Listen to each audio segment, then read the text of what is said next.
Welcome all to Spotlight Sessions. Today we're going to be joined by Tony Cancelosi and the Columbia Lighthouse for the Blind. With these Spotlight Sessions, we talk with incredible individuals and organizations and share the work that they do. I am your host, Josh Basil. I'm a C4-5 quadriplegic. I'm paralyzed below my shoulders, and I'm a disability rights advocate and lawyer focused on breaking down barriers to access and inclusion for persons with disabilities.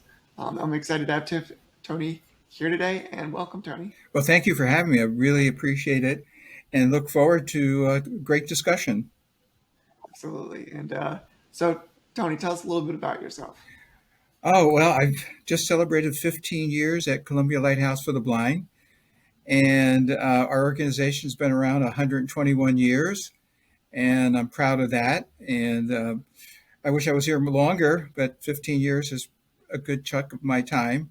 My background is I come out of the IT industry, and it's been great for me to be part of an organization like Columbia Lighthouse to use the technology and experience that I've had to apply it to people who are visually impaired and blind and the deafblind community. That's all. That's awesome. So, with the Columbia Lighthouse for the Blind, please share. Is there more than one? Are you guys the only one in the country? And tell us a little bit about the work that you guys specifically do. Sure. We're not the only one in the country. We're part of the Ability One Commission and the National Industries for the Blind. So there's about 110 other agencies across the country. But for Columbia Lighthouse for the Blind, we're unique within the system because we also have clinics and rehab centers, and we have a medical van that goes out and do eye exams.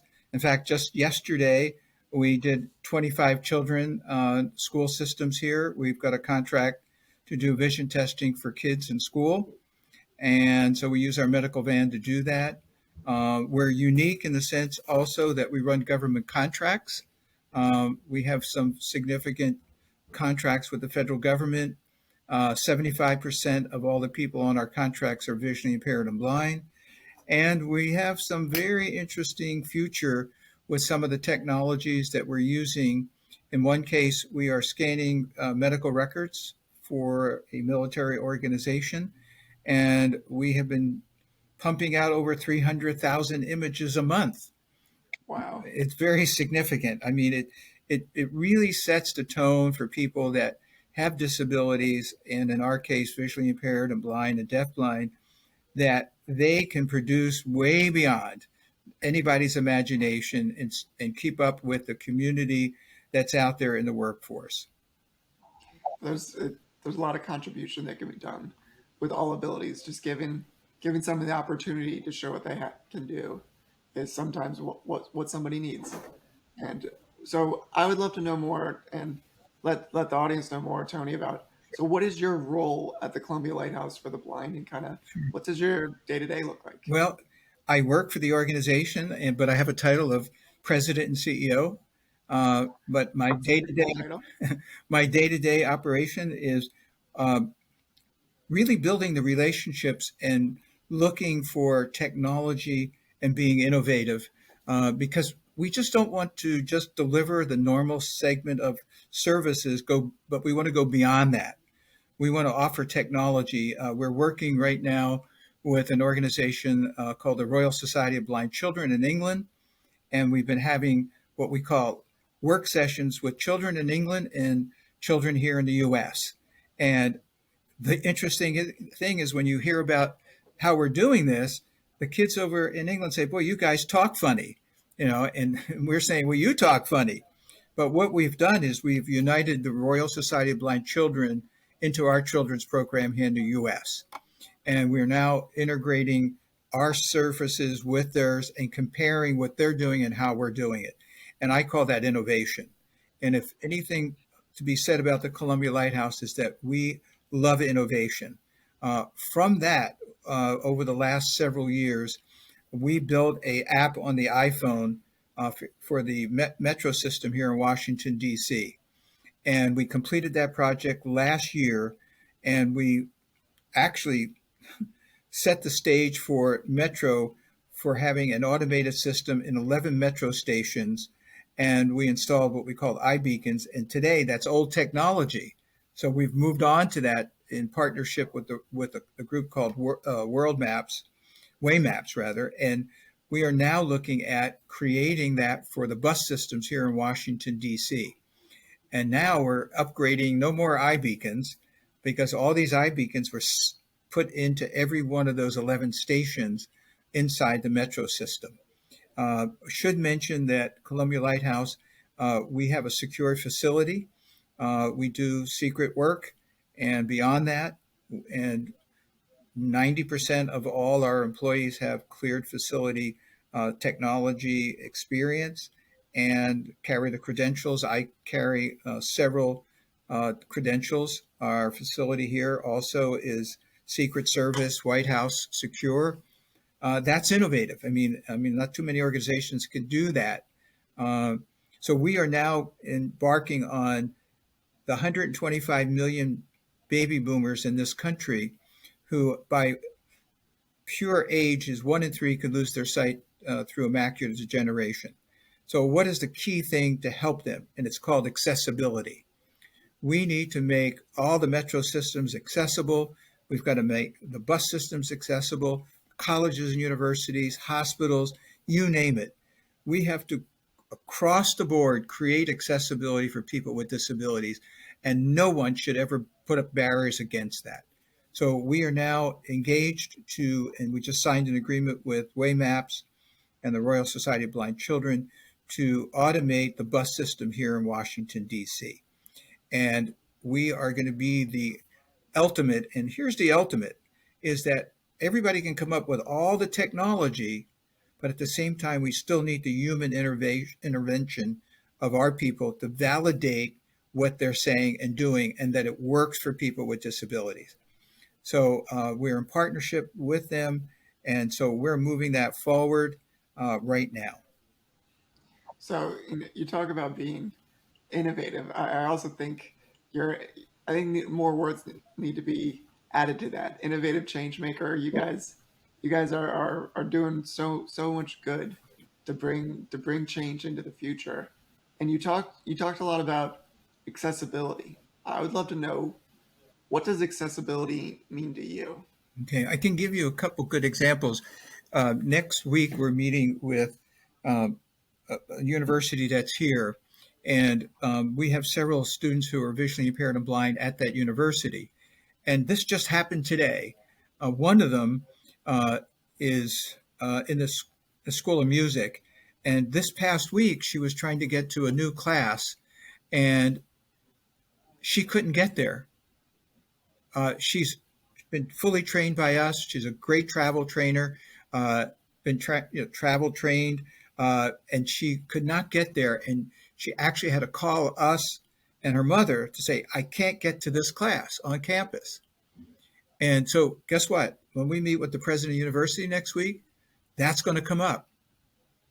She should be able to get to her class using technology without a doubt or a question.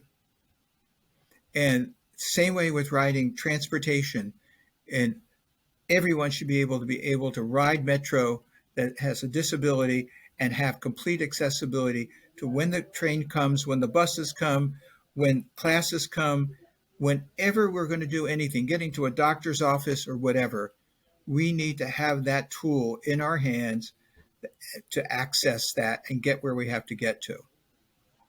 So often with accessibility, having that tool gives you the ability to have the confidence to access something, or to go in a to really feel like you can experience it in a way that everybody else can, or breaking down a barrier as well. Sure, you know tools tools and barrier free areas are highly effective sure.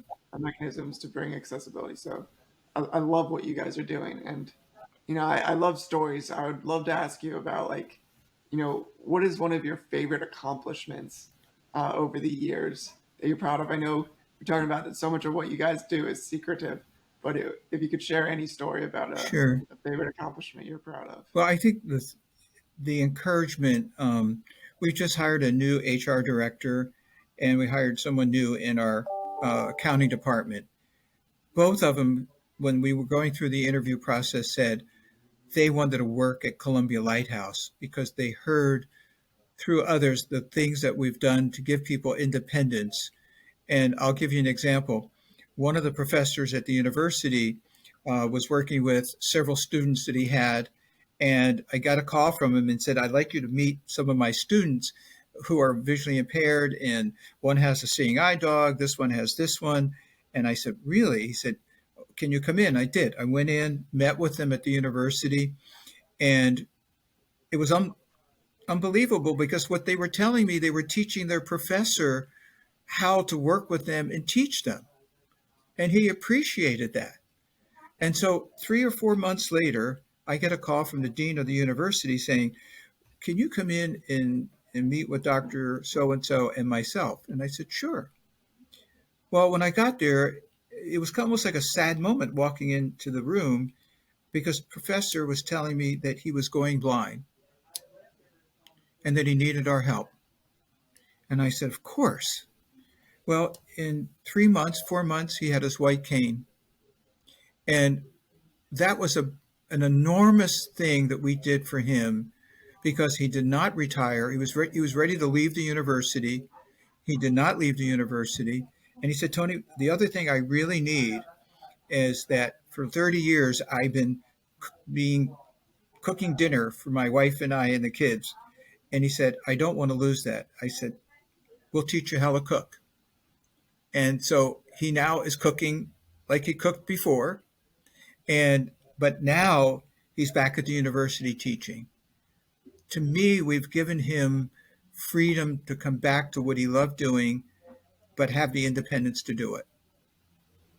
I love that. There's so much within the disability community helping the community maintain employment and to do it in such a way it brings a quality of life, a new normalcy. However, a lot of people call it different things, but it's what I love about employment. It allows you to contribute and also be heard, be seen, be a part of the community, and showing that you still have some really incredible skills and talents to Sure. contribute and to give back. So I love that. And like there's so many businesses around the country, and I would love to know what one message would you send to them with, that you think is really important surrounding accessibility or web accessibility. Why should businesses care about accessibility? Well, there's so many reasons. I think one of them is the work ethic. Once we get the individuals, we run a very, very large contract, secret project that we're working on, and we have to produce 100,000 images, 200,000 images.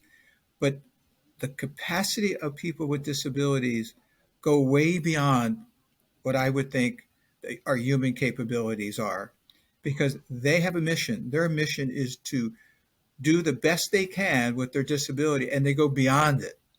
So the message is that when you hire somebody with a disability, you will never be disappointed in their work ethic. We have gotten all kinds of compliments about people getting to work, rain, snow, whatever, they're there working because we have essential sites. And you'll see always, always that they are happy. They're happy employees.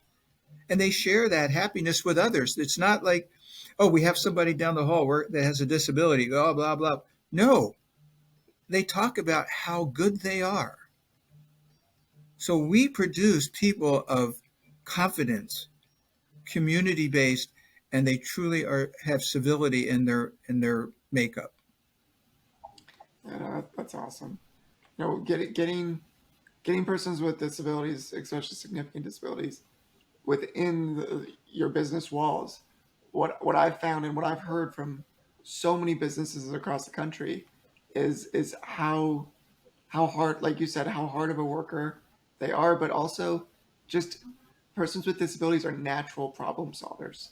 Like every single day, we're having to think a little bit differently than other persons within maybe that do not have disabilities.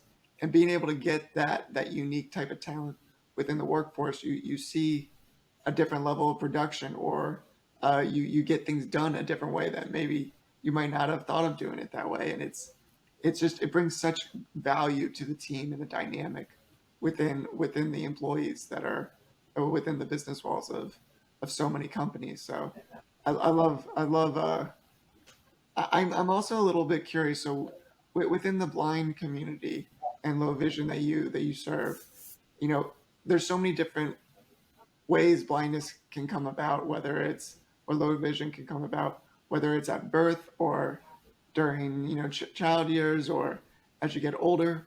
How does that impact the people that you serve? Well, we do have a clinic that we offer, and we have a mobile unit that goes out. We clearly look at prevention, and we work with 11 free clinics, and we also work in areas for the homeless.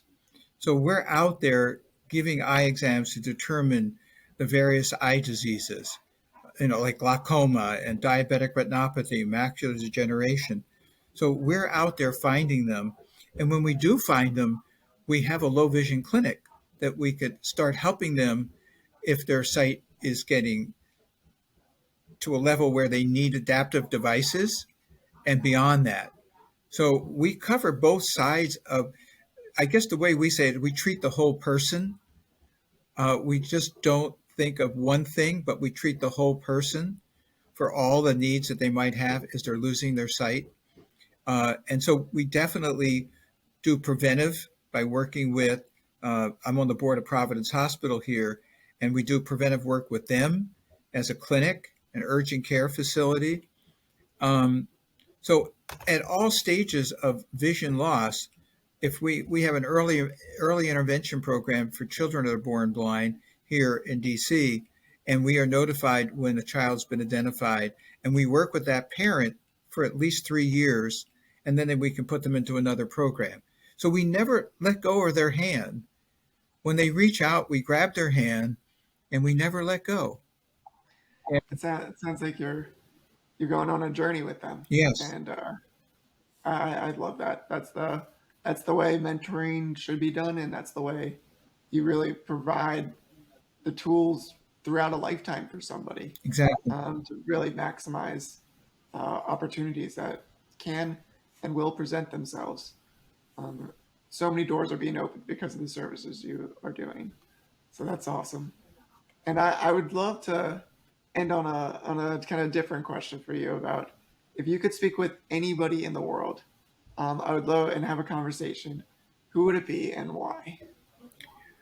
Well, I would love to have a conversation with someone who is struggling with losing their sight, to let them know that we are here to serve them, but not to let them be alone in their journey if they're losing their vision, that we would help them. And it's anyone that I can talk to that has that issue. And I do talk to friends who call me and tell me, by the way, I need help. Our mission is to help them. And so it's those individuals I would like to talk to let them know that we're here to help them and mentor them to wherever they have to go. And especially with our children's programs of our pre-EPS program for high school kids and our summer camp for younger kids, talking to them. And I'll give you a quick little story. There was a woman veteran who was 101 years old, and she was receiving an award uh, from a foundation here. And she was in World War II, and she was a medic. And I got a call. They were giving her a $25,000 gift certificate, or kind of, I call it a gift certificate in cash, I guess. And she called and she said, I would like to give this to the Columbia Lighthouse because it's going to be for children. And she was 101. And that summer, we had our summer camp. I invited her to come and speak to the children. And she lived to be 103. But that is so important that people recognize that we care for them. And that is our mission. Well, your answer to that question, where it's the next person needing help is the conversation you want to have, and that's awesome. You guys have such a great mission. You love what you do, and you change lives. And thank you for that. It's just truly, you guys are doing really great work. Well, thank you. So this was great. I thank everybody for sticking to the end of this video vlog, and until next time. But thank you, Tony, for your time today. Thank you very much.